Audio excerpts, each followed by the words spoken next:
প্রিয় দর্শক, আসসালামু আলাইকুম। সবাইকে ওয়েলকাম করছি নতুন একটা রেসিপি দেখার জন্য। আজকে নিয়ে এলাম দুর্দান্ত স্বাদের একটা ভেজিটেবল চিকেন পাকোড়া। এটা যেমন হেলদি তেমনই সুস্বাদু, তবে বানানো খুবই সহজ। তাহলে চলুন এটা বানাতে আমাদের কি কি লাগবে। প্রথমে দুটো কোরজেট নিব। কোরজেট দুইটাকে ধুয়ে একটা ভেজিটেবল কাটার দিয়ে কেটে নিব। এই ভেজিটেবলটাকে এমন করে কাটতে হবে প্রতিটা পিস যেন একই রকম পাতলা হয়। এই জন্য আমি এখানে একটা ভেজিটেবল কাটার নিয়েছি। আপনাদের সুবিধা মতো যে কোনো কিছু দিয়ে এটা কেটে নিতে পারবেন। আমি দুইটা কোরজেটেই কেটে নিয়েছি। এখন এর উপরে দিয়ে দিব লবণ। লবণটা এমনভাবে দিতে হবে প্রতিটা কোরজেটের গায়ে যেন লাগে। এখন হাত দিয়ে ডলে ডলে প্রতিটা কোরজেটের গায়ে লাগিয়ে দিব। লবণ দিয়ে এভাবে মাখিয়ে রাখলে কোরজেটটা অনেকটাই সফট হয়ে যাবে। এবার আমরা চিকেনটাকে রেডি করে নিব। এখানে আমি কিছুটা চিকেন বেস্ট কিমা করে নিয়েছি। এখন এর ভিতরে দিয়ে দিব কিছুটা পেঁয়াজ কুচি, 1 চামচ আদা বাটা, 1 চামচ রসুন বাটা আর 2টা কাঁচামরিচ কুচি করে নিয়েছি। আর দিব স্বাদমতো লবণ আর কিছুটা গোলমরিচ। এখন এর সাথে দিয়ে দিব হার্ব, আর এর সাথে দিয়ে দিব 1 চামচ সয়া সস, আর দিয়ে দিব 1 চামচ চিকেন পাউডার। এখন এগুলো একসাথে খুব ভালো করে মিক্স করে নিব। এগুলো ভালো করে মিক্স করে এটাকে একটু হালকা ভেজে নিব। এই জন্য আমার লাগবে 1 চামচ তৈল। তৈলটা একটু হালকা গরম হয়ে আসলে চিকেনগুলো দিয়ে দিব।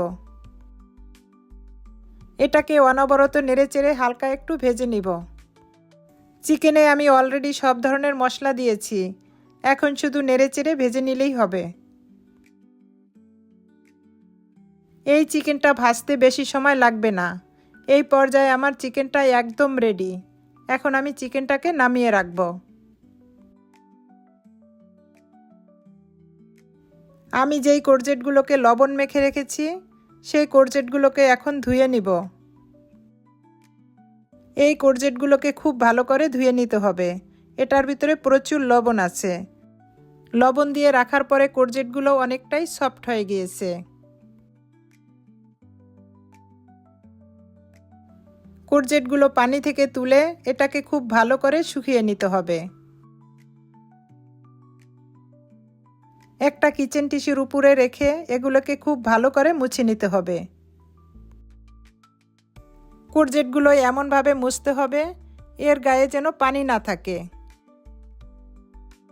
এভাবে উল্টিয়ে পাল্টিয়ে কোরজেটগুলো খুব ভালো করে মুছে নিতে হবে। অবশ্যই খেয়াল রাখবেন কোরজেটের গায়ে যেন পানি না থাকে।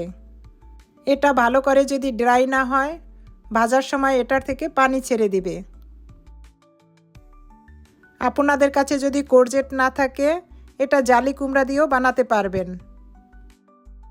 যেই চিকেনটাকে আমি রেডি করে রেখেছি এর ভিতরে অ্যাড করব ছালাদ চিজ। আপনাদের কাছে যদি ছালাদ চিজটা না থাকে এর ভিতরে মোজারেলা অথবা চিজ দিয়েও এটা বানাতে পারবেন। চিকেনের ভিতরে চিজটা দিলে পাকোড়াটা খেতে বেশ টেস্টি হয়। এখন আমি পাকোড়াটা বানিয়ে দেখাবো। প্রথমে কোরজেটগুলোকে এভাবে বিছিয়ে একটা স্টেনারের সাহায্যে এভাবে কর্নফ্লাওয়ারটা ছিটিয়ে দিব। এক পাশে ভালো করে কর্নফ্লাওয়ার দেওয়া হলে এটাকে উল্টিয়ে আবার কর্নফ্লাওয়ার দিয়ে দিব। এভাবে ভালো করে উপরে কর্নফ্লাওয়ারটা দিয়ে দিতে হবে। এখন উপরে চিকেনটাকে এভাবে দিয়ে এটাকে এভাবে ভাঁজ করে নিব। একই পদ্ধতিতে চিকেন দিয়ে এভাবে সবগুলো ভাঁজ করে নিব। আমার মনে হয় আপনাদের কাছে আমার এই রেসিপিটা ভালো লাগবে। যদি ভালো লেগে থাকে একটা লাইক দিয়ে আমার চ্যানেলটাকে সাবস্ক্রাইব করে রাখবেন আর বেল বাটনটা অন করে রাখবেন। এরকম নিত্য নতুন রেসিপি দেওয়া মাত্র আপনার কাছে পৌঁছে যাবে। এবার পাকোড়াগুলোকে ভেজে নিব। এখন একটা ফ্রাই প্যানে 1 চামচ তেল দিয়ে তেলটাকে গরম করে নিব। এখন একে একে সব পাকোড়াগুলো দিয়ে দিব। এখন এটাকে সরা দিয়ে ঢেকে রাখবো 3-4 মিনিটের জন্য। 3-4 মিনিট পরে এটাকে উল্টিয়ে দিব। এই পর্যায়ে চুলার জালটা মিডিয়াম টু লোয়ের মাঝামাঝি থাকবে। এটাকে উল্টিয়ে দিয়ে অপেক্ষা করব আরেক সাইড হওয়া পর্যন্ত। এভাবে উল্টিয়ে পাল্টিয়ে এগুলোকে ভেজে নিব। সুন্দর একটা কালার আসলে এগুলোকে তুলে নিব। এই পাকোড়াটা দেখতেই শুধু সুন্দর না, এটা খেতেও অনেক হেলদি।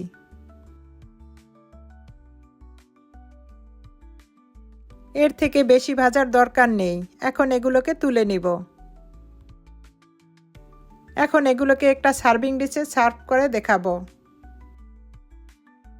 যারা এখনও এ ধরনের পাকোড়া ট্রাই করেননি, একবার হলো ট্রাই করে দেখবেন। এই পাকোড়াটা দেখতে যেমন সুন্দর, খেতে তেমনই টেস্টি। এই পাকোড়াটা যে কোনো সস দিয়ে খেতে পারবেন। আমি এখানে সুইট চিলি দিয়ে পাকোড়াটা পরিবেশন করেছি। আপনাদের পছন্দ মতো যে কোনো সস দিয়ে এই পাকোড়াটা বানিয়ে খেতে পারবেন।